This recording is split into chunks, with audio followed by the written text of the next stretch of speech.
El ex general comandante del ejército de los Estados Unidos, Ben Hodges, sorprendió a todos con una única y brutal verdad. Afirmó que ni un alto al fuego, ni una pausa, ni un apretón de manos frenará a Rusia.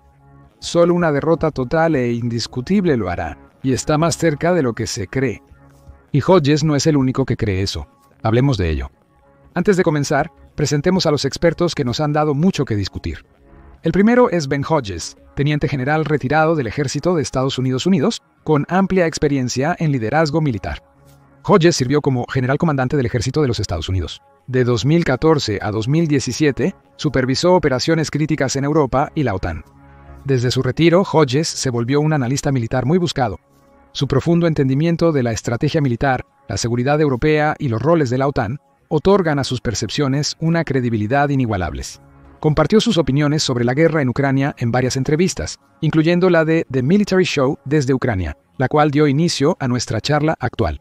Ni siquiera 10 días después, otra voz importante entró en la conversación, Robert Fox, el editor de defensa del London Standard, un periódico británico bien conocido y de larga trayectoria. Con más de 50 años de experiencia en periodismo, Fox es una autoridad en temas militares y de seguridad. Ha cubierto conflictos desde la Guerra de las Malvinas hasta Irak, los Balcanes, Afganistán, y actualmente escribe sobre la guerra en Ucrania. Su amplio conocimiento en defensa global le ha valido numerosos reconocimientos, como el miembro de la Orden del Imperio Británico de la Orden del Imperio Británico. Fox también es miembro asociado del Centro de Estudios de Defensa, un líder mundial en investigación de defensa y seguridad. Ha sido comentarista de asuntos exteriores para la British Broadcasting Corporation y Times Radio. En Times Radio, compartió sus predicciones sobre la pronta derrota de Rusia. Esto es lo que nos dicen los dos expertos sobre el futuro de Rusia. Empecemos con la situación actual en el terreno, ya que solo en este contexto sus predicciones tienen sentido. Al preguntarle sobre la fase actual de la guerra en Ucrania, Hodges proporcionó una evaluación sobria pero precisa. Para un soldado en una trinchera en Pokrovsk o sitios similares, la situación es terrible, sin exageración. La ciudad ucraniana oriental de Pokrovsk ha estado bajo un asalto implacable. Los equipos de drones ucranianos estacionados allí lo llaman un apocalipsis urbano, un campo de batalla tan destrozado por los ataques rusos que partes de él ahora parecen inhabitables.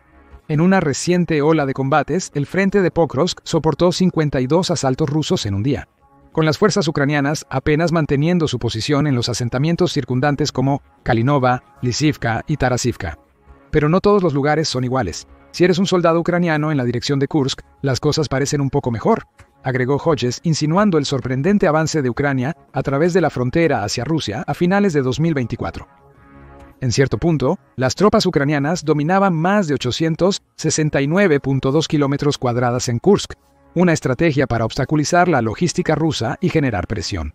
En las últimas semanas, Rusia ha contraatacado recuperando la mayoría del territorio que Ucrania mantenía, alrededor de 35.4 kilómetros cuadrados, forzando una retirada ucraniana. Desde finales de febrero a mediados de marzo, Ucrania perdió 122 equipos militares, principalmente vehículos blindados, artillería autopropulsada y tanques. Lo que inició como una intrépida incursión terminó siendo logísticamente inviable. Ucrania continúa activa en territorio ruso, especialmente en Belgorod, donde se realizan nuevas operaciones. Aunque la operación Kursk está por finalizar, ya ha realizado su trabajo de manera magistral. Según Hodges, esta operación destruyó el mito de que el ejército ruso era invencible. Hodges también miró el panorama general, diciendo, si estás en el Kremlin o si eres responsable de la economía rusa, no tan bien. En resumen, la guerra está desgastando a Rusia económica y políticamente tras bambalinas mientras se alarga militarmente y la situación solo empeorará. Economistas encuestados por Reuters esperan que el crecimiento del Producto Interno Bruto de Rusia se desacelere, 7% en 2025, en comparación con el 4.1% en 2024. Entonces, ¿dónde nos deja todo esto? Según Hodges, estamos en una fase donde ningún bando puede eliminar al otro. No es solo un estancamiento, sino algo más complejo. Lo describió como una competencia industrial y una carrera de resistencia, cuestionando si Rusia puede lograr sus objetivos antes de que su economía colapse. ¿O puede Ucrania lograr sus objetivos antes de negociar? Estamos en una guerra de desgaste militar, económica y psicológica, con el tiempo corriendo para ambos bandos. Según Hodges y Fox, el reloj de arena de Rusia está casi vacío, pero esto no ocurrió repentinamente. Considerando esto, examinemos lo que estos expertos creen que llevó a Rusia al borde del colapso, incluyendo algunas decisiones realmente malas del presidente Vladimir Putin. Cuando se le preguntó qué le sorprendió más del ejército ruso, Hodges destacó 3 cosas, siendo la primera el bajo rendimiento militar. En pocas palabras, Hodges esperaba que el ejército ruso lo hiciera mucho mejor, y esto no se limita al ejército. Había esperado que todas las fuerzas rusas, el ejército, la fuerza aérea y la marina tuvieran un rendimiento mucho mejor. Por otro lado, el ejército ruso cayó en el caos, mayormente debido a una planificación catastrófica. Según Hodges, la operación militar no fue orquestada por el Estado Mayor General, sino por el Servicio Federal de Seguridad, la principal agencia de seguridad rusa. Esto resultó en una estrategia mal concebida que, desde el principio, ha tenido asombrosas y catastróficas consecuencias. Desde la invasión a gran escala de Rusia el 24 de febrero 2022, el ejército ruso ha sufrido enormes pérdidas. Desde el 8 de abril 2025, el Estado Mayor de Ucrania informó que Rusia ha perdido 926.310 soldados, incluyendo muertos, heridos y capturados. Pero el daño no se detiene ahí. Rusia también ha perdido 10.572 tanques, 22.011 vehículos de combate blindados y 43.227 vehículos y tanques de combustible. Además, las fuerzas rusas han presenciado la destrucción de 25.860 sistemas de artillería, 1.359 sistemas de cohetes de lanzamiento múltiple y 1.126 sistemas de defensa aérea, lo que limita severamente su capacidad para responder a los ataques. La Fuerza Aérea Rusa también ha sido diezmada, con 370 aviones y 335 helicópteros derribados. En cuanto a la Fuerza Aérea Rusa, lo segundo que sorprendió a Hodges fue su falta de acción. Según él, lo segundo que le sorprendió del lado ruso es que la Fuerza Aérea no logró la superioridad aérea.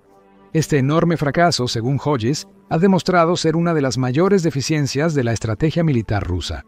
La Fuerza Aérea Rusa no logró la superioridad aérea, pese a su ventaja numérica debido a varias razones críticas. Esto incluye defensas aéreas ucranianas, efectivas con sistemas avanzados como el Patriot y el S-300, forzando a los aviones rusos a volar a baja altitud y vulnerables. La corrupción, problemas de mantenimiento, pobre conciencia situacional y coordinación inadecuada entre fuerzas aéreas y terrestres rusas obstaculizaron las operaciones efectivas. La Fuerza Aérea Rusa sobreestimó severamente sus capacidades, lo que parece ser una amenaza común para todas las ramas militares del país. Esto lleva a la tercera sorpresa de Hodges, la necesidad de Rusia de depender de Corea del Norte para municiones y drones. Como él explicó, nunca habría adivinado que Rusia necesitaría municiones y drones de Corea del Norte. Esto fue un gran shock, revelando cuánto se han extendido los recursos de Rusia. El país, incapaz de producir suficientes suministros, recurrió a Corea del Norte, que comenzó a enviar proyectiles de artillería, municiones y nuevo armamento. Y la escala de esta dependencia es asombrosa. Para octubre de 2024, se estimó que Corea del Norte había suministrado a Rusia con más de 20.000 contenedores de municiones, 9 millones de proyectiles, más del 60% de los disparados por la artillería rusa a finales de 2024 provenían de Corea del Norte, según la inteligencia ucraniana.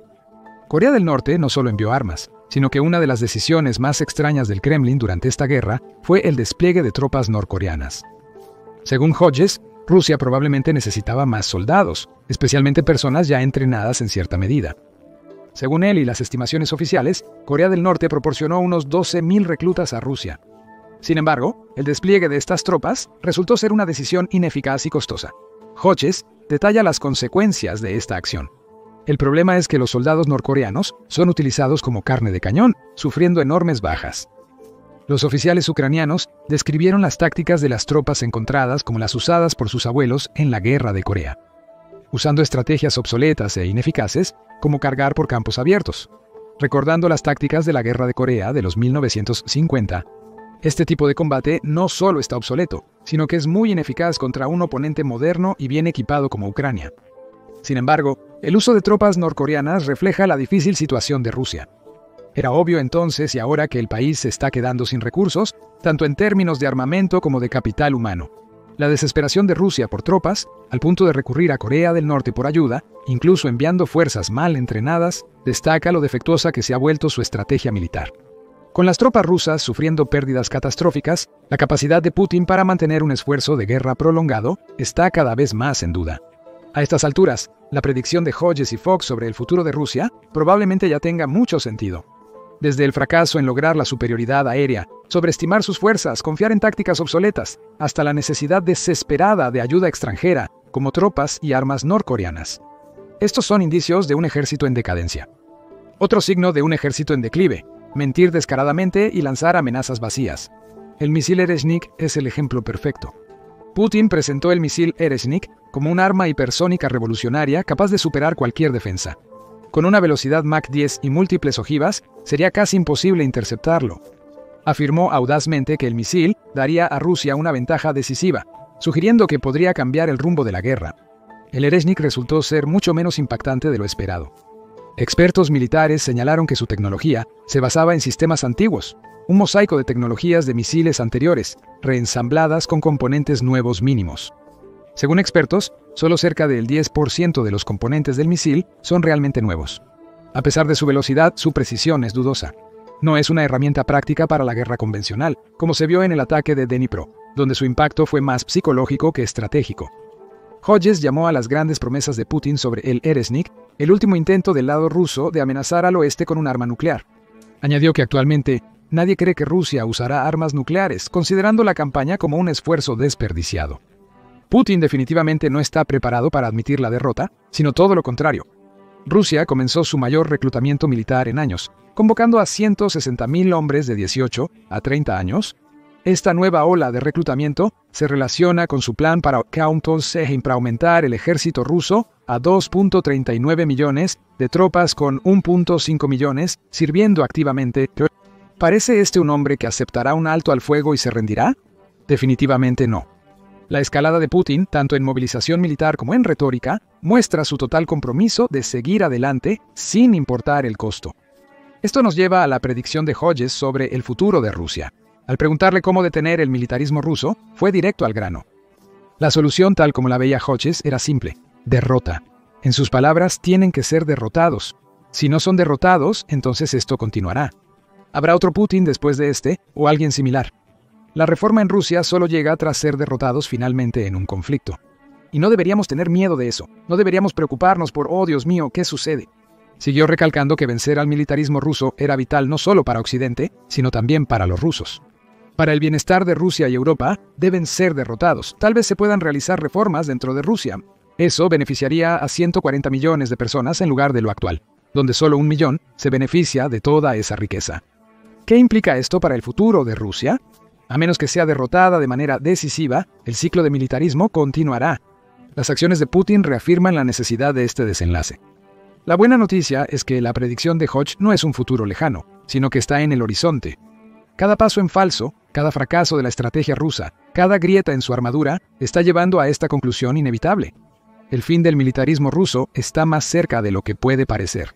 La pregunta ahora no es si Putin será derrotado, sino cuándo. Aunque Hodges no dio un cronograma exacto, Fox sí lo hizo. Y su predicción no se ve bien para Putin.